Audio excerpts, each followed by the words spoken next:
नमस्कार students, welcome to global online chemistry. आज आपण लेक्चर 4 स्टार्ट करत आहोत. कोऑर्डिनेशन कंपाऊंड्स मधला पहिले तिन्ही लेक्चर्स मी त्यामध्ये आयसोमेरिझम डिस्कस केले आहे, लिगँड्सचे क्लासिफिकेशन डिस्कस केलं आहे, जे की खूप इम्पॉर्टंट आहे. पण आज जो आपण टॉपिक स्टार्ट करणार आहोत त्यातून क्वेश्चन येतातच, म्हणजे ॲटलिस्ट 80 to 90% चान्सेस आहेत की यातून क्वेश्चन येणार. ओके, सो हे खूप इम्पॉर्टंट टॉपिक्स आहेत. Theories for metal ligand bonding in complexes आपण स्टार्ट करणार आहोत. 3 थिअरीज आहेत. फर्स्ट आहे व्हॅलेन्स बॉन्ड थिअरी, सेकंड आहे crystal field theory and third is ligand field theory. ठीक आहे, सो मेटल आणि लिगँड मधला बॉन्ड असतो. ओके, जो मेटल आणि लिगँड मधला बॉन्ड असतो ते जे बॉन्ड फॉर्मेशन एक्सप्लेन करण्यासाठी ही थिअरी तीन थिअरीज प्रपोज केलेत. ओके, पहिली आहे व्हॅलेन्स बॉन्ड थिअरी, सेकंड आहे क्रिस्टल फील्ड. ओके, याला आपण व्हीबीटी म्हणतो ॲब्रिव्हिएशन. ओके, सीएफटी आणि एलएफटी. ओके, सो या तिन्ही थिअरीज खूप इम्पॉर्टंट आहेत. सर्वात जास्त इम्पॉर्टंट ही थिअरी आहे क्रिस्टल फील्ड थिअरी. इम्पॉर्टंट म्हणजे ह्याच्यातून सर्वात जास्त क्वेश्चन्स विचारले जातात, नंतर एलएफटी मधून विचारतात आणि नंतर व्हीबीटी मधून विचारतात. ठीक आहे, सो रिसेंट इयर मध्ये या थिअरीज मधून क्वेश्चन येत आहेत. सो व्हेरी इम्पॉर्टंट, खूप नीट आणि लक्ष देऊन ऐका. त्या अगोदर ग्लोबल ऑनलाईन युनिव्हर्सिटी ऍप वरती पेपर 2 केमिकल सायन्सेस साठी एक नवीन बॅच स्टार्ट करण्यात आली आहे, ज्यामध्ये एंटायर सिलेबस नोट्स भेटणार तुम्हाला, video lectures, assignments on each chapter and its video solution, 3 practice mock test, doubt solving आणि previous year paper solutions. Okay, and this all will be only for 2999, including paper 1 and paper 2. paper 1 जो general aptitude part आहे, okay, त्याचे पण तुम्हाला notes भेटणार आहेत, questions भेटणार आहेत प्रिव्हियस इयर. ओके, पेपर 1 चे सुद्धा भेटणार तुम्हाला आणि त्यासोबत पेपर 2 चा पण एंटायर सिलेबस भेटणार, फक्त 2999 रुपीज मध्ये.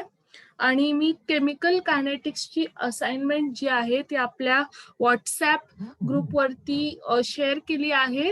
तर सर्वात पहिलं तुम्ही ते असाइनमेंटचे क्वेश्चन सॉल्व्ह करा, कारण ते सर्व प्रिव्हियस इयर क्वेश्चन्स आहेत सेट आणि CSIR नेटचे. ओके, तर ते खूप युजफुल ठरतील. तुम्हाला कळेल की कुठल्या पद्धतीने सेटमध्ये क्वेश्चन्स विचारले जातात केमिकल कायनेटिक्स मधून. आणि मी त्याचं एक डिटेल्ड सोल्युशन व्हिडिओ पण बनवणार आहे. ओके, अपलोड करणार आहे मी, पण त्या अगोदर तुम्ही स्वतःहून ते सॉल्व्ह करा, म्हणजे तुम्हाला समजेल की तुम्ही कुठे मिस्टेक करताय. ओके, तुम्ही जेव्हा मी व्हिडिओ सोल्युशन बनवणार तेव्हा तुम्ही अनालाइज करू शकता तुमचे मिस्टेक्स. डायरेक्ट व्हिडिओ सोल्युशन नका पाहू. Okay, so we will start with today's topic. आज मी व्हॅलेन्स बॉन्ड थिअरी कंप्लीट करणार आहे with previous year questions. Okay, so valence bond theory काय आहे, नावातूनच समजते काहीतरी व्हॅलेन्स शी संबंधित आहे. व्हॅलेन्स म्हणजे काय ते मी तुम्हाला सांगते.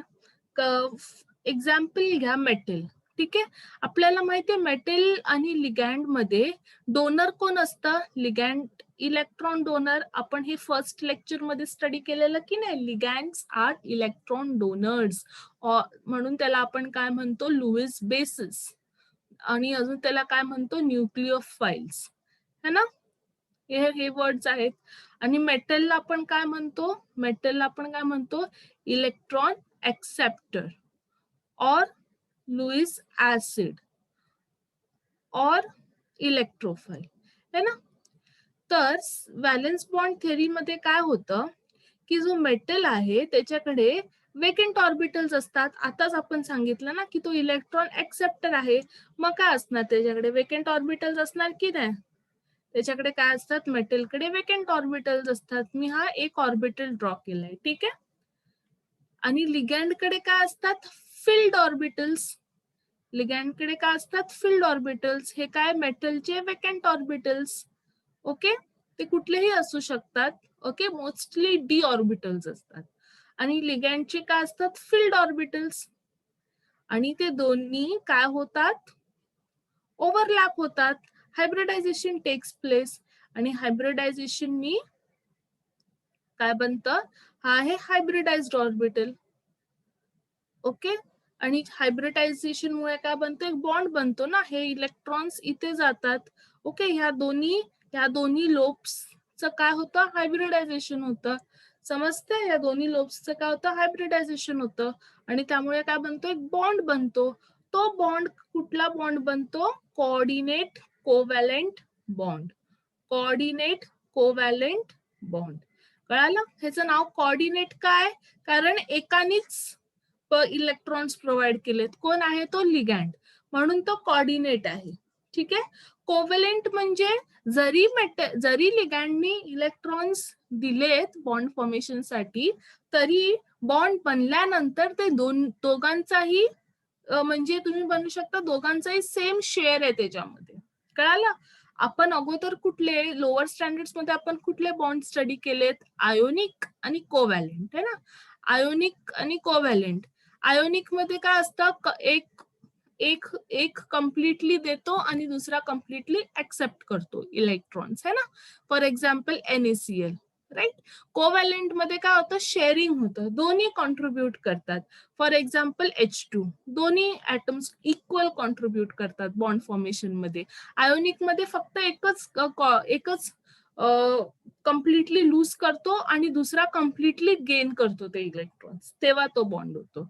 पण इथे काय होतंय, इथे कोऑर्डिनेट आणि कोऑर्डिनेट मध्ये काय होतं, कोऑर्डिनेट बॉन्ड मध्ये फक्त एकच ऍटम जो आहे तो कम्प्लीट इलेक्ट्रॉन्स देतो. ते इथे पण तसंच झालंय, लिगँडच त्याचे इलेक्ट्रॉन्स देतोय, पण बॉन्ड बनल्यानंतर त्या इलेक्ट्रॉन्स जे आहेत ते मेटल आणि लिगँडचा इक्वल शेअर असतो, म्हणून त्याला म्हणतात कोऑर्डिनेट कोव्हॅलेंट बॉन्ड. तर व्हॅलेन्स बॉन्ड थेरी काय सांगते, व्हॅलेन्स बॉन्ड थेरी सांगते की मेटल आणि लिगँड मध्ये कुठला बॉन्ड आहे, कोऑर्डिनेट कोव्हॅलेंट बॉन्ड. समजला. हा फर्स्ट पॉस्ट्युलेट झाला. ओके. सेकंड पॉस्ट्युलेट काय सांगितलंय, की काही लिगँड्स फार स्ट्रॉंग इलेक्ट्रॉन डोनेटिंग लिगँड्स असतात. फॉर एक्झाम्पल सायनाइड, कार्बोनिल, नायट्रोसिल, हे जे लिगँड्स आहेत ते फार स्ट्रॉंग इलेक्ट्रॉन डोनेटिंग असतात. ओके, फार स्ट्रॉंग इलेक्ट्रॉन डोनेटिंग लिगँड्स असतात. तर काही इलेक्ट्रॉन्स जसे की वॉटर, अमोनिया, हे काय आहेत, हे वीक इलेक्ट्रॉन डोनेटिंग लिगँड्स आहेत. हे काय आहेत, वीक इलेक्ट्रॉन डोनेटिंग, म्हणजे ह्यांची इलेक्ट्रॉन डोनेशनची टेंडन्सी फार कमी असते आणि ह्या लिगँड्सची इलेक्ट्रॉन डोनेशन टेंडन्सी फार जास्त असते. ठीक आहे. पण व्हॅलेन्स बॉन्ड थिअरीचा एक ड्रॉबॅक असा आहे की ते कारण नाही सांगू शकले की का हे लिगँड स्ट्रॉंग डोनेटिंग आहेत आणि का हे लिगँड्स वीक इलेक्ट्रॉन डोनेटिंग आहेत. यामागचं कारण व्हॅलेन्स बॉन्ड थिअरी नाही एक्सप्लेन करू शकली, तर हा व्हॅलेन्स बॉन्ड थिअरीचा एक ड्रॉबॅक होऊन जातो. ओके. थर्ड, व्हॅलेन्स बॉन्ड थिअरीने काय पॉस्ट्युलेट सांगितलं की जर अनपॅड इलेक्ट्रॉन असतील तर तो जो कॉम्प्लेक्स आहे तो एक पॅरामॅग्नेटिक कॉम्प्लेक्स आहे. पॅरामॅग्नेटिक म्हणजे काय, ज्याच्यामध्ये मॅग्नेटिक प्रॉपर्टीज असतात. ओके, स्ट्रॉंग मॅग्नेटिक प्रॉपर्टीज, त्याला आपण पॅरामॅग्नेटिक म्हणतो. आणि काय सांगितलं, जर पेअर्ड इलेक्ट्रॉन्स असतील, जर इलेक्ट्रॉन पेअर्ड असतील, then that will be a diamagnetic complex. That will be a diamagnetic. Diamagnetic म्हणजे एकदम वीक मॅग्नेटिझम असेल त्या कॉम्प्लेक्सेस मध्ये. ओके, हे काही पॉइंट्स होते जे व्हॅलेन्स बॉन्ड थिअरीने सांगितले, राईट. तर आपल्याला ह्या थिअरी मधून काय काय इम्पॉर्टंट आहे ते मी तुम्हाला सांगते. या थिअरी मधून आपल्याला हायब्रिडायझेशन पार्ट खूप इम्पॉर्टंट आहे, कारण आपल्या एक्झाम मध्ये हायब्रिडायझेशन विचारतात. ओके, तो क्वेश्चन पण मी घेतला आहे लास्टला, प्रिव्हियस इयर क्वेश्चन, तो आपण डिस्कस करूया. तर त्यांनी काय सांगितले नाहीत की जर sp3 ऑर्बिटल्स मध्ये हायब्रिडायझेशन झालं, okay, sp3 s px py pz, okay, हे 4 ऑर्बिटल्स आहेत, तर कुठला शेप बनणार, कुठली जॉमेट्री बनणार, टेट्राहेड्रल. ओके, टेट्राहेड्रल जॉमेट्री, अशी जॉमेट्री बनणार. मेटल इथे आणि इथे हे 4 लिगँड्स. ओके, जर कुठल्या ऑर्बिटल्स मध्ये हायब्रिडायझेशन झालं, s आणि 3p, ओके, sp3. जर sd3 इन्व्हॉल्व्ह झाले, ओके, sd3 इन्व्हॉल्व्ह झाले. आता हे कोणाचे ऑर्बिटल्स आहेत स्टुडंट्स? हे sp3 हे सर्व मेटलचे ऑर्बिटल्स आहेत. ओके, हे सर्व कोणाचे ऑर्बिटल्स आहेत? मेटलचे ऑर्बिटल्स आहेत जे हायब्रिडायझेशन देणार. ओके, मेटलचे एम्प्टी ऑर्बिटल्स इन्व्हॉल्व्ह होत आहेत ना हायब्रिडायझेशन मध्ये, वेकेंट ऑर्बिटल्स आणि लिगँडचे field orbitals. Okay, so sd3 जर असेल तरी पण कुठला शेप येतो? टेट्राहेड्रल. हे लक्षात ठेवा स्टुडंट्स, sp3 नी पण टेट्राहेड्रल येतो. हे तर आपण फार कॉमन आहे, पण स्टडी केलंय. पण sd3 हायब्रिडायझेशन पण टेट्राहेड्रल शेप येतो. ओके, हे त्याचे काही एक्झाम्पल्स आहेत.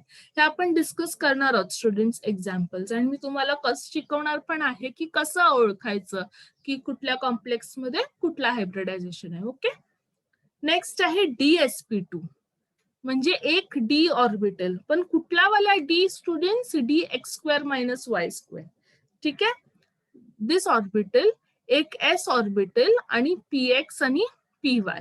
ओके, जर हे ऑर्बिटल्स इन्व्हॉल्ड असतील तर कुठला जॉमेट्री बनणार? Square planar geometry. Square planar geometry आपण कालच आयसोमेरिझम मध्ये शिकताना बघितलं ना, स्क्वेअर प्लेनर जॉमेट्री. ही आहे स्क्वेअर प्लेनर जॉमेट्री. ओके, समजलं? तर त्यासाठी काय असणार? हायब्रिडायझेशन dsp2 असेल, नाहीतर sp2d असेल. आता तुम्ही म्हणाल मॅडम इथे पण dsp2, इथे पण dsp2, इथे डी सुरुवातीला लिहिलाय, इथे लास्टला लिहिलाय, तर हे काय? हे तर सेमच असलं पाहिजे. नाही, यांच्यामध्ये खूप फरक आहे. ओके, तो काय फरक आहे हे मी तुम्हाला एक्झाम्पल्स घेऊन शिकवणार. तर dsp2 साठी काय एक्झाम्पल आहे? हे एक्झाम्पल आहे. आणि sp2d साठी काय आहे? हे एक्झाम्पल आहे. ओके, हे फार फेमस एक्झाम्पल आहे sp2d चं. ओके, नेक्स्ट आहे dsp3. dsp3 मध्ये कुठला जॉमेट्री येते? Trigonal bipyramidal geometry. TBP shape आपण स्टडी केला असेल. ओके, हा TBP shape. Okay, trigonal bipyramidal. Okay, हा ट्रायगोनल म्हणजे ट्रायंगल सारखा, आणि बाय पिरामिडल. ओके, असे पिरामिड्सचे दोन आहेत. राईट, तेव्हा काय जॉमेट्री असतं? हायब्रिडायझेशन असतं dsp3. ओके, dsp3 ने अजून एक पण जॉमेट्री बनते, square pyramidal. Square pyramidal geometry कशी असते? स्क्वेअर प्लेनार सारखंच बनवायचं आधी स्क्वेअर प्लेनार सारखंच बनवायचं. ओके, नंतर एक असं pyramidal. Okay, square pyramidal geometry. Okay, त्याच्यासाठी काय असतं? dsp3. नेक्स्ट आहे d2sp3. d2sp3 मध्ये काय येतं? Octahedral geometry. आणि sp3d2 मध्ये पण काय येतं? Octahedral geometry. पण हे इनर ऑर्बिटल आणि आउटर ऑर्बिटल काय आहे ह्याच्यात? तर हे मी तुम्हाला एक्झाम्पल्सनी समजवते की इनर ऑर्बिटल आणि आउटर ऑर्बिटल काय आहे ते. ऑक्टाहेड्रल जॉमेट्री माहिती आपल्याला. ओके, ऑक्टाहेड्रल जॉमेट्री काय? आधी स्क्वेअर प्लेनर बनवायचा, नंतर इथे आणि नंतर इथे.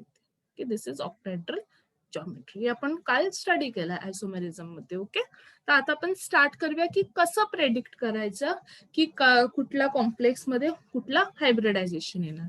तर आता इथे बघा, कोऑर्डिनेशन नंबर काय? 6. मग आता समजूनच आपण जातो ना की 6 कोऑर्डिनेशन म्हणजे काय? ऑक्टाहेड्रल जॉमेट्रीच असते 6 मध्ये. तर आता ती इनर ऑर्बिटल आहे की आउटर ऑर्बिटल आहे ते कसं ओळखायचं? आणि हे inner orbital outer orbital exactly काय असतं ते आपण समजून घेऊया. तर सुरुवातीला आपल्याला काय करावं लागेल? सर्वात पहिली गोष्ट म्हणजे आपल्याला mn चा ऑक्सिडेशन नंबर काढावा लागेल. तर आपण केलंय mn ऑक्सिडेशन नंबरचं कॅल्क्युलेशन आहे ना, x - 6 is equals to -3, therefore x is equals to +3. Okay, हे कसं कॅल्क्युलेट करायचं, काय करायचं हे मी प्रिव्हियस व्हिडिओ मध्ये शिकवलेलं आहे. सो mn आता कुठल्या ऑक्सिडेशन स्टेट मध्ये स्टुडंट्स? इथे +3 ऑक्सिडेशन स्टेट मध्ये. मग +3 मध्ये तो किती इलेक्ट्रॉन्स कॉन्ट्रीब्युट करणार? ओके, +3 मध्ये किती इलेक्ट्रॉन्स कॉन्ट्रीब्युट करणार? mn चं हे आउटर इलेक्ट्रॉनिक कॉन्फिगरेशन काय असतं? 3d5 4s2 है ना. मग पण आपल्याला mn कशामध्ये पाहिजे? +3 मध्ये पाहिजे. सो +3 मध्ये काय होणार त्याचं आउटर इलेक्ट्रॉनिक कॉन्फिगरेशन? +3 म्हणजे 3 इलेक्ट्रॉन्स गायब करायचे आहेत, तर हे आधी 2 आणि इथून 1 म्हणजे किती उरले 4. सो किती इलेक्ट्रॉन्स आहेत D4. तर आधी आपण D4 ड्रॉ करून घेऊया. डी मध्ये टोटल किती सब ऑर्बिटल्स असतात? 5. ओके, 1 2 3 4 5. ओके, हा काय आपला 3D. 3D च्या नंतर काय येतो 4S. ओके, आणि त्यानंतर काय येतो 4D. ओके, तर D4 आपल्याला ड्रॉ करायचं म्हणजे 1 2 3 4. ओके, समजलं? आता दुसरी गोष्ट. ओके, हे तर मी ड्रॉ केलाय D4. आता सेकंड गोष्ट तुम्हाला काय बघायची, लिगँड. लिगँड स्ट्रॉंग आहे की वीक आहे? मी सायनाइड कुठला एक्झाम्पल दिलेला? सायनाइड एक स्ट्रॉंग इलेक्ट्रॉन डोनेटिंग आहे. तर कधी पण लक्षात ठेवा स्टुडंट्स, जेव्हा पण एक स्ट्रॉंग इलेक्ट्रॉन डोनेटिंग लिगँड असतो तेव्हा तो काय करतो, पेअरिंग करतो इलेक्ट्रॉन्सची. स्ट्रॉंग इलेक्ट्रॉन डोनेटिंग लिगँड्स जे असतात ते काय करतात, इलेक्ट्रॉन्सची पेअरिंग करतात. काय करतात, पेअरिंग. ओके, तर आता काय होणार, ह्या इलेक्ट्रॉन्सची पेअरिंग होणार. तर कशी होणार या इलेक्ट्रॉन्सची पेअरिंग? ओके, हे बघा इथे हे जे हे हे हे 5D ऑर्बिटल्स आहेत ना, या 5D ऑर्बिटल्स मध्ये आपल्याला माहितीये ना, डी ऑर्बिटल्स 2 कॅटेगरीमध्ये डिवायडेड केलेले असतात. एक तर T2G आणि एक EG ऑर्बिटल. ओके, हे आपण पुढच्या क्रिस्टल फील्ड थेअरीमध्ये डिटेलमध्ये शिकणार. पण आता पुरती तुम्ही लक्षात ठेवा की डी ऑर्बिटल्स मध्ये जे 5 ऑर्बिटल्स असतात ना, ते या 2 कॅटेगरीमध्ये डिवाइड केलेले असतात. त्यातले 3 T2G असतात आणि एक EG असणार. कळालं? मग हे काय आहेत, हे 3 T2G आहेत आणि हे 2 काय आहेत, EG. समजलं? तर आता मी काय करणार, पेअर करणार. तर मी पेअर कोणामध्ये करू शकते, ह्या दोघांमध्ये पेअरिंग करू शकते ना. कळालं? इजीचा इलेक्ट्रॉन T2G मध्ये टाकू शकते, नाही तर T2Gचा EG मध्ये टाकू शकते. पण T2Gचाच इलेक्ट्रॉन T2G मध्ये नाही टाकू शकत, कारण त्यांची एनर्जी सेम आहे आणि मग तो जो आपला हंट्स रूल आहे तो व्हायोलेट होऊन जाणार. कळालं? मग आता इथे कशी इलेक्ट्रॉन्सची अरेंजमेंट होती, 1 2 3 आणि 4. एकच इलेक्ट्रॉन होता ना EG मध्ये, तो मी काय केला, खाली टाकला. समजलं? मग मी एक नवीन डी ऑर्बिटल बनवते, 1 2 3 4 5. त्यामध्ये काय करते आता, पेअरिंग. म्हणजे हा इलेक्ट्रॉनला मी इथे पेअर केलं. समजलं स्टुडंट्स तुम्हाला? काय केलं मी, ह्या इलेक्ट्रॉनला इथे पेअर केलं. ओके, आणि बाकीचे हे 2 होणार का पेअर? नाही. कारण काय, कारण ते सेम एनर्जी मध्ये आहेत आणि सेम एनर्जी मध्ये इलेक्ट्रॉन्स कधीच पेअर होत नाही. नाही तर तुम्ही काय कराल, सर्वांना पेअरिंग करणार, ते चुकीचं होणार. हंट्स रूल तिथे व्हायोलेट होणार. ओके, सो एक इलेक्ट्रॉनला आपण काय केलं, इथे टाकलं. राईट? सॉरी, 4S नंतर स्टुडंट्स P येतं. इथे मी चुकीचं लिहिलंय, 4S नंतर P येतं इथे. ओके, 4P येणार.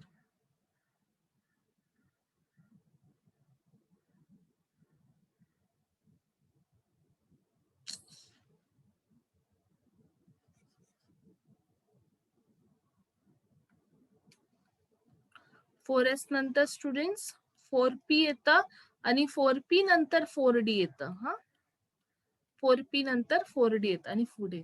ओके, 3D नंतर 4S, 4S नंतर 4P, 4P नंतर 4D. हे कसे आले, हे एनर्जी लेवल्स आहेत, हे एनर्जी लेवल्स नुसार येतात. ओके, तुम्ही स्टडी केलं असणार लोअर स्टँडर्ड्स मध्ये, ऑफ बॉस प्रिन्सिपलनी आपण ते एनर्जी लेवल्स काढायचो, त्याप्रमाणे हे ऑर्बिटल्स असतात. ओके, यांचे या सर्वांची एनर्जीज इक्वल असतात. ओके, म्हणून ते असं आलंय. समजलं इथपर्यंत? तर हा इलेक्ट्रॉन इथे आला.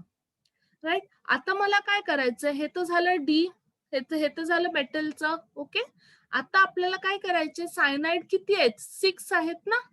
आणि मी तुम्हाला काय सांगितलेलं, एक लिगँड किती इलेक्ट्रॉन्स देतो, 2. मग 6 सायनाइड्स किती इलेक्ट्रॉन देणार, 12. तर ते आता आपल्याला 12 फिल करायचे. तर आता हे 12 आपण कसे फिल करणार? हे 12 आता आपण कसे फिल करणार? तर कुठून आता इथे वेकंट आहे ना, हे इथे वेकंट आहे ना, मग इथे मी इथून स्टार्ट करते आता फिलिंग करायला. ओके 12 1 2 3 4 1 2 3 4 5 6 7 8 9 10 11 12 झाले. 12 फिल झाले माझे. हे 12 कुठून आले? हे सायनाइडचे लिगँड्स आहेत. ठीक आहे, हे कोणाचे आहेत? सायनाइडचे इलेक्ट्रॉन्स आहेत, हे 12 इलेक्ट्रॉन्स. आणि हे जे होते हे 1 2 3 4 हे कोणाचे होते? हे Mn चे होते. समजलं? काही कन्फ्युजन आहे? खूप सोपं आहे. पहिलं काय केलं मी? D4 चे 4 इलेक्ट्रॉन्स ड्रॉ केले. त्याच्यानंतर मी बघितलं की सायनाइड एक स्ट्रॉंग इलेक्ट्रॉन डोनेटिंग ग्रुप आहे आणि जे स्ट्रॉंग इलेक्ट्रॉन डोनेटिंग ग्रुप्स असतात ते पेअरिंग करतात. म्हणून मी काय केलं? इथे हा एक इलेक्ट्रॉनला इथे पेअर केलं. या दोघांना का नाही केलं? कारण ते दोन्ही पण सेम लेवल मध्येच होते. हा एकच इथे EG मध्ये होता, त्याला मी काय करू शकत होती? T2G सोबत पेअर करू शकत होती. कळालं? आता इथे किती? 2 ऑर्बिटल्स उरले है ना. तर आता मी तिथून वेकंट होते ना हे, म्हणून मी तिथूनच फिल करायला सुरुवात केली. राईट. तर मी आता किती ऑर्बिटल्स आलेत इथून? इथून बघा 2 D चे ऑर्बिटल्स आलेत, म्हणजे D2. हा एक S होता ना, हा 4S आहे, हा 4P आहे आणि हा 4D आहे. कळालं? आणि हा काय आहे? हा 3D आहे. ठीक आहे. तर D चे किती ऑर्बिटल्स इन्व्हॉल्व्ह झाले? 2. म्हणून मी काय लिहिलं? D2. S चा किती ऑर्बिटल आहे? एकच, S. आणि P चे किती ऑर्बिटल्स इन्व्हॉल्व्ह झाले? 3. मग ह्याचं हायब्रिडायझेशन काय झालं स्टुडंट्स? D2sp3. कळालं? आता बघा इनर ऑर्बिटल आणि आउटर ऑर्बिटल कसं डिस्टिंग्विश करायचं. इनर ऑर्बिटल म्हणजे काय? Inner D. हा आतमध्ये आहे ना आणि हा सर्वात बाहेर आहे. राईट. तर जेव्हा हा D इन्व्हॉल्ड असतो तेव्हा आपण त्याला काय म्हणतो? Inner orbital complex. तेव्हा काय म्हणतो आपण? तेव्हा इनर ऑर्बिटल कॉम्प्लेक्स. कारण तेव्हा कुठला D इन्व्हॉल्व्ह झालाय? Inner D. ओके. जेव्हा आपला 4D इन्व्हॉल्व्ह होईल ना तेव्हा आपण त्याला काय म्हणणार? Outer orbital complex. ठीक आहे, समजलं? अजून एक एक्झाम्पल करूया. तर हा एक्झाम्पल घेऊया. MnH2O6 2+. ओके. इथे Mn चा ऑक्सिडेशन फर्स्ट आपली स्टेप काय असते? ऑक्सिडेशन नंबर कॅल्क्युलेट करणं. ठीक आहे. वॉटर काय? न्यूट्रल लिगँड आहे, मग Mn चा ऑक्सिडेशन स्टेट किती असणार? +2. राईट. सो +2 मध्ये काय आउटर इलेक्ट्रॉनिक कॉन्फिगरेशन असणार? 3D5. 3D5 ला मी कसं रिप्रेझेंट करणार? 4S 4P आणि 4D. ठीक आहे. 4P आणि किती? 4D. ठीक आहे. तर D5 फक्त. सो D5 झाले ना, हे 5 इलेक्ट्रॉन्स झाले. हा काय होता? 3D. हा काय होता? 4S. हा काय आहे? 4P आणि हा काय? 4D. कळालं? तर D5 झालं. राईट. आता काय करायचं? नेक्स्ट स्टेप आपण आपला लिगँड बघायचा. हा काय? वॉटर. वॉटर काय आहे? Weak donating ligands. वॉटर काय? Weak donating ligand. तर वीक डोनेटिंग लिगँड काय करतं? पेअरिंग शो करतं? नाही. No pairing. No pairing. मग हे इलेक्ट्रॉन्स तसेच राहणार, जसे आहेत तसेच. आता आपल्याला काय करावं लागणार? हे 6 वॉटरचे इलेक्ट्रॉन्स अकोमोडेट करायचेत ना. तर नेक्स्ट स्टेप मध्ये आपण काय करूया? 6 वॉटरचे इलेक्ट्रॉन्स अकोमोडेट करूया. आता कुठून? इथे तर काय जागा आहे का इलेक्ट्रॉन्स ठेवायला? नाही, कारण इथे सर्व मेटलचेच आहेत इलेक्ट्रॉन्स. राईट. इथे कुठलाच वेकंट ऑर्बिटल नाहीये. अगोदर काय होत होता? वेकंट ऑर्बिटल तयार होत होता. का? कारण हा एक इलेक्ट्रॉन इथे शिफ्ट होत होता, कारण इथे आपला लिगँड स्ट्रॉंग होता. पण इथे काय? लिगँड वीक आहे, म्हणून इथे कुठलंच पेअरिंग वगैरे काहीच होणार नाही. मग आपल्याला सुरुवात कुठून करावी लागेल? इथून आपल्याला काय करावे लागतील? 12 इलेक्ट्रॉन्स फिल करावे लागतील. सो 1 2 3 4 5 6 7 8 9 10 11 12 झाले ना. हे कुठले सर्व इलेक्ट्रॉन्स आहेत? हे सर्व वॉटरचे इलेक्ट्रॉन्स आहेत आणि हे कोणाचे होते? हे सर्व Mn+2 चे होते. ठीक आहे. तर आता आपण जे नवीन फिल केलेत इलेक्ट्रॉन्स ते बघायचे. तर एक S इन्व्हॉल्व्ह झालाय, 3P इन्व्हॉल्व्ह झालेत आणि 2D इन्व्हॉल्व्ह झालेत. तर काय हायब्रिडायझेशन आला इथे? हायब्रिडायझेशन आला sp3d2. कळालं? हा हायब्रिडायझेशन झाला. आणि आता बघा हा 4D इन्व्हॉल्व्ह झाला ना, बाहेरचा डी इन्व्हॉल्व्ह झाला, म्हणून ह्याला काय म्हणतात? Outer orbital complex. याला काय म्हणतात? Outer orbital complex. समजलं स्टुडंट्स? एवढं सोपं आहे. कळालं? तुम्हाला फक्त इलेक्ट्रॉन्स बघायचे कुठे फिल होतात लिगँडचे, आणि त्यानुसार तुम्हाला हायब्रिडायझेशन डिसाइड करायचंय. कळालं? समजलं? आता आपण टेट्राहेड्रल कॉम्प्लेक्सेस कडे जाऊया. टेट्राहेड्रल साठी मी तुम्हाला काय सांगितलेलं? एकतर sp3 असू शकतो, नाहीतर sd3 असू शकतो हायब्रिडायझेशन. आता निकल टेट्रा कार्बोनिलचं करूया. इथे तर काहीच चार्ज नाही, कार्बोनिल तर न्यूट्रल लिगँड आहे, तर निकल वरती काय चार्ज आहे? 0, म्हणजे फ्री स्टेट मध्ये आहे निकल. ओके, सो निकलचं कॉन्फिगरेशन काय असतं? 4d8 3d8 4s2. मग आपल्याला ड्रॉ करावं लागेल आधी.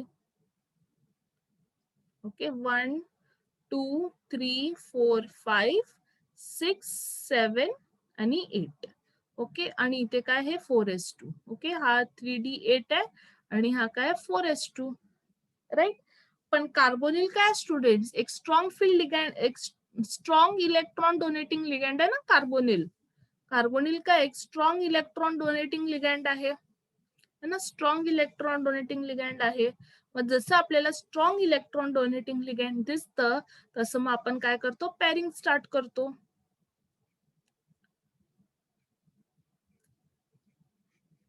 ओके, पॅरिंग स्टार्ट करतो. तर आता मला सांगा स्टुडंट्स, ह्या दोघांची पण पॅरिंग होणार का? पॅरिंग होणार का? अजिबात नाही होणार पॅरिंग, कारण हे दोन्ही पण इजी मध्येच आहेत ना, मग नाही पॅरिंग होणार. मी तुम्हाला सांगितलेलं. आणि बघा, हे 3 T2G मध्ये असतात आणि हे EG मध्ये असतात.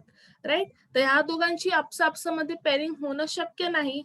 काय करणार? हा जो 4s चे जे हे दोन इलेक्ट्रॉन्स आहेत ते जाऊन पेअर करणार. कळालं? ते तर पेअर होऊ शकतात ना, ते तर डिफरंट एनर्जी, ते तर s मध्ये आहेत. मग एक इलेक्ट्रॉन इथे आणि एक इलेक्ट्रॉन इथे. कळालं? हे तर ऑलरेडी जसे होते तसेच लिहायचे 3. की नंतर इथे काय झाली? पेअरिंग. मग अशा प्रकारे काय झाला? हा जो s, जो 4s होता तो आपला वेकंट झाला ना. हा काय झाला? हा डी पूर्ण भरला, कारण हा इलेक्ट्रॉन इथे गेला, हा इलेक्ट्रॉन इथे गेला. ओके, हा डी पूर्ण भरला. 4s काय झाला? वेकंट झाला. 4s नंतर काय असतो? 4p, आणि 4p नंतर काय असतो? 4d. है ना? आता आपल्याला किती इलेक्ट्रॉन्स फिल करायचे? 8, है ना, कारण 4 कार्बोनिल्स आहेत. 4 कार्बोनिल्सचे किती इलेक्ट्रॉन असणार? 8. तर आपण स्टार्ट करूया 4s पासून फिल करायला. 1 2 3 4 5 6 7 8. काय झालं हायब्रिडायझेशन? एक s आणि किती? 3p, sp3. sp3 म्हणजे काय? Tetrahedral geometry. कळाला? Tetrahedral complex. Right? This is sp3. आता नेक्स्ट काय आहे? sd3. ओके, त्याचं एक्झाम्पल आहे परमॅंगनेट आयन. ओके, आता ह्याच्यामध्ये पहिलं स्टेप तेच आपलं काय? ऑक्सिडेशन स्टेट फाइंड करा. त्याच्यामध्ये मॅंगनीज ऑक्सिडेशन स्टेट किती आहे? x माहिती नाही ना. ओ चा ऑक्सिजनचा किती असतो? -2 है ना. ऑक्सिजनचा चार्ज काय असतो? -2. राईट? तर 4 ऑक्सिजन्स आहेत, तर किती येणार? -8. ओव्हरऑल चार्ज किती आहे? -1. So x will B what? -1 + 8. So x is what? 7. म्हणजे मॅंगनीज कुठल्या ऑक्सिडेशन स्टेट मध्ये आहे? 7 ऑक्सिडेशन स्टेट मध्ये आहे. कळालं? So Mn+7. Mn+7. Mn+7 मध्ये किती आहे? Mn किती असतो? 3d5 4s2 है ना. मग +7 म्हणजे 7 इलेक्ट्रॉन्स काढा. तर हे 2 गेले आणि हे 5 गेले, म्हणजे सर्वच इलेक्ट्रॉन्स गेले ना. म्हणजे Mn+7 मध्ये काय होणार? जो पण हा डी ऑर्बिटल आहे तो पूर्णपणे असा वेकंटच असणार ना. 1 2 3 4 5 आणि हा 3d आणि हा 4s. तर +7 मध्ये 4s मधले पण इलेक्ट्रॉन्स गेलेत सर्व आणि डी मधले पण इलेक्ट्रॉन्स गेलेत, म्हणजे काय असणार, हा वेकेंट असणार.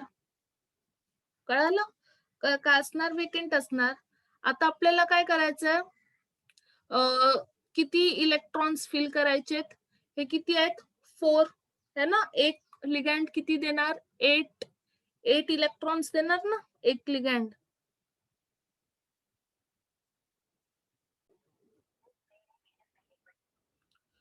आता आपल्याला काय करायचं, ऑक्सिजनचे जे ऑक्सिजन 4 आहेत, म्हणजे टोटल इलेक्ट्रॉन्स किती होणार, 8. मग आपल्याला काय करायचं, 8 इलेक्ट्रॉन्स फिल करायला स्टार्ट करायचंय. तर मी 8 इलेक्ट्रॉन्स फिल करते, 1 2 3 4 5 6 7 8. ओके. मग काय हायब्रिडायझेशन बनते, 1 2 3 4 D4. हे D4 असं काय हायब्रिडायझेशन असतं का कधी, नाही. म्हणजे आपण काय चुकलोय, तर एक गोष्ट इथे लक्षात ठेवायची स्टुडंट्स आपल्याला, की जेव्हा पण 3D आणि 4s पूर्णपणे वेकेंट असतं, जेव्हा पण 3D आणि 4s पूर्णपणे वेकेंट असतं, तेव्हा काय होतं की 3D ची जी एनर्जी आहे ती 4s पेक्षा जास्त असते. कळालं? 3D ची जी एनर्जी आहे ती 4s पेक्षा जास्त असते. मग काय होतं, 3D नंतर फिलिंग करतं. ज्याची एनर्जी जास्त ते इलेक्ट्रॉन्स नंतर होतात ना फिल. ज्याची ज्या ऑर्बिटलची एनर्जी कमी तिथे इलेक्ट्रॉन्स अगोदर फिल होतात. तर 4s मध्ये आधी इलेक्ट्रॉन्स जाणार. ठीक आहे, 1 2 3 4 5 6 7 8. कळालं?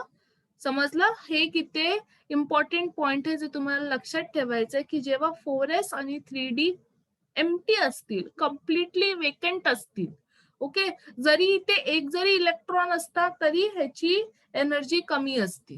कळालं? पण जेव्हा हे कम्प्लिटली वेकेंट होतील तेव्हा 4s आणि 3D मध्ये काय होणार, 3D नंतर फिल होणार आणि 4s अगोदर. मग ह्याचं हायब्रिडायझेशन काय होतं स्टुडंट्स या केसमध्ये, 1s आणि 3D, that is sd3 hybridisation. Okay. आणि दोघांमध्ये पण शेप काय असतो, टेट्राहेड्रल. ओके, टेट्राहेड्रल जॉमेट्री किंवा शेप बोलू शकतो. समजलं? नेक्स्ट आहेत आपले स्क्वेअर प्लेनर कॉम्प्लेक्सेस. काल आपण जे पण कॉम्प्लेक्सेस आयसोमेरिझम मध्ये स्टडी करत होतो ना, स्क्वेअर प्लेनर कॉम्प्लेक्सेस. ओके, असं जॉमेट्री असतं स्क्वेअर प्लेनर. अँगल किती असतो प्रत्येकामध्ये, 90 डिग्री. ठीक आहे, प्रत्येकामध्ये अँगल किती असतो, 90 डिग्री. ठीक आहे. सो प्लॅटिनम किती ऑक्सिडेशन स्टेट मध्ये, इथे +2 है ना. प्लॅटिनमचं आउटर इलेक्ट्रॉनिक कॉन्फिगरेशन काय असतं, आता तुम्ही म्हणाल मॅडम प्लॅटिनमचं कसं लक्षात ठेवायचं, तर निकल तर लक्षात आहे. निकल 3D सिरीज मध्ये, प्लॅटिनम 4D आणि पॅलेडियम 5D सिरीज मध्ये. तर जे निकलचं असणार तेच प्लॅटिनम आणि पॅलेडियमचं आउटर इलेक्ट्रॉनिक कॉन्फिगरेशन असणार. कळालं? तर ओके, तर स्क्वेअर प्लेनर साठी आपण दोन जॉमेट्रीज, दोन हायब्रिडायझेशन स्टडी केलेत. एक आहे DsP2 आणि एक आहे sp2d, है ना. एक आहे DsP2 आणि एक आहे sp2d. तर हा कुठला एक्झाम्पल आहे तो आपल्याला फाइंड आउट करायचा आहे.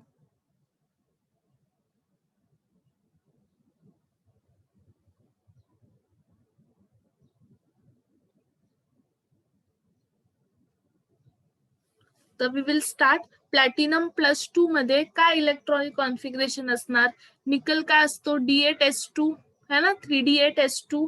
मग हे किती, हे काय असणार, 4D8 आणि 5s2 है ना, ह्यांचं इलेक्ट्रॉनिक कॉन्फिगरेशन हे असणार. पण +2 म्हटलं तर हे दोन इलेक्ट्रॉन्स जाणार, मग काय राहिलं, 4D8 है ना. मग 4D8 आपण ड्रॉ करूया आधी. 1 2 3 4 5 6 7 8. कळालं?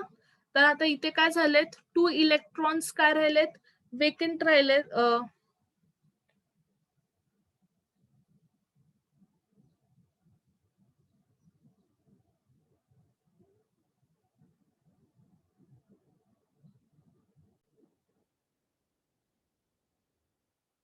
तर इथे आता काय होतंय, आता आपण बघायचं की एवढे हे काय झाले, D8 झालं. ठीक आहे, दिस इज 4D8. 4D8 च्या नंतर काय असतं 5S. 5S च्या नंतर काय असतो 5P. ओके, 5P आणि 5P च्या नंतर काय असतो 5D. Okay, 5D. आता आपल्याला बघायचं अमोनिया. पण अमोनिया तर काय वीक फील्ड लिगँड आहे है ना, म्हणजे वीक इलेक्ट्रॉन डोनेटिंग लिगँड आहे. मी तुम्हाला सांगितलेलं इथे वीक इलेक्ट्रॉन डोनेटिंग लिगँड आहे अमोनिया. पण तुम्हाला स्टुडंट्स एक गोष्ट लक्षात ठेवायचं, हे स्ट्रॉंग वीक हे फक्त कोणाशी संबंधित असतं, हे फक्त 3D ट्रान्झिशन मेटल्सचे असतात ना आपले, स्कॅन्डियम पासून झिंक पर्यंत, scandium, titanium, vanadium, chromium, manganese, iron, cobalt, nickel, copper, zinc. ह्या फक्त 3D ट्रान्झिशन सिरीज साठीच हे स्ट्रॉंग इलेक्ट्रॉन आणि वीक इलेक्ट्रॉन डोनेटिंग लिगँड्स असतात. पण 4D आणि 5D साठी सर्वे जे पण लिगँड्स असतात ते स्ट्रॉंगच असतात, स्ट्रॉंग इलेक्ट्रॉन डोनेटिंगच असतात. ठीक आहे, मी तुम्हाला हे डिटेलमध्ये क्रिस्टल फील्ड थेअरीमध्ये शिकवणार आहे की ते का असतं तसं असतं. ओके, त्याचं एक्सप्लेनेशन क्रिस्टल फील्ड थेअरीमध्ये. पण हे अमोनिया पण प्लॅटिनम सोबत एक स्ट्रॉंग फील्ड लिगँड सारखं बिहेव करतो, कारण प्लॅटिनम काय 4D ट्रान्झिशन सिरीज आहे. ओके, ह्याचं उत्तर तुम्हाला CFT मध्ये भेटणार. ओके, तर हा स्ट्रॉंग फील्ड आहे, तर हा काय करणार, या इलेक्ट्रॉन्सला पेअरिंग अप करणार है ना. तर काय होणार, हे इलेक्ट्रॉन्स पेअर अप होणार इथे. सो 1 2 3 4 5 6 आणि हे काय होणार इथे पेअर होणार. मग इथे एक वेकेंट ऑर्बिटल क्रिएट झाला ना, राईट. इथे एक वेकंट ऑर्बिटल क्रिएट झाला. आता आपल्याला काय 8 4 अमोनिया होते, म्हणजे आपल्याला 8 इलेक्ट्रॉन्स शो करायचे आहेत. So will show 1 2 3 4 5 6 7 8. काय झालं DsP2 है ना. DsP2 म्हणजे काय स्क्वेअर प्लेनार जॉमेट्री. कळालं, समजलं students, right. So this was all about hybridization, की कसं हायब्रिडायझेशन असतं, कसं फाइंड करायचं असतं. जर काही डाऊट्स असतील तुम्हाला कुठल्याही क्वेश्चन मध्ये तर तुम्ही मला विचारू शकता. ठीक आहे, आता आपण एक क्वेश्चन घेऊया जो महाराष्ट्र सेट 2019 मध्ये आलेला. ओके, रिसेंट इयर मध्ये आलाय. काय होता क्वेश्चन, Fe6 3 मायनस आणि FeCN6 3 मायनस चं हायब्रिडायझेशन काय असणार. ओके, तर आपण हे न सॉल्व्ह करता सुद्धा सॉल्व्ह करू शकतो. ओके, तुम्हाला काही तेवढा मोठा टेबल ड्रॉ करायची गरज नाहीये. एक ट्रिक सांगते मी तुम्हाला. इथे Feचा ऑक्सिडेशन नंबर काय आहे, सर्वात पहिला तर आधी ऑक्सिडेशन नंबर बघूया. काय आहे इथे Feचा ऑक्सिडेशन नंबर +3 है ना, आणि इथे पण काय oxidation number x -6 is equal to -3. So x will be what +3. आणि इथे पण सेम तसंच आहे. सो इथे पण काय सेम. सो जेव्हा ऑक्सिडेशन नंबर सेम असतो तेव्हा फक्त तुम्ही लिगँड्स बघा, स्ट्रॉंग डोनेटिंग आहेत की वीक डोनेटिंग आहेत. इथे सायनाइड काय होता, एक स्ट्रॉंग डोनेटिंग लिगँड आहे. ओके, आणि जेव्हा पण स्ट्रॉंग डोनेटिंग लिगँड असतं, जेव्हा पण स्ट्रॉंग डोनेटिंग लिगँड्स असतात तेव्हा काय होतात, आपल्याला माहितीये पेअरिंग अप होते ना, पेअरिंग अप होते इलेक्ट्रॉन्सची. इलेक्ट्रॉन्स आर पेअर्ड अप, आणि पेअर्ड अप झाल्यामुळे वेकेंट ऑर्बिटल्स तयार होतात ना, वेकेंट ऑर्बिटल्स तयार होतात. म्हणून मग कुठलं ऑर्बिटल बनतं, ते इनर ऑर्बिटल.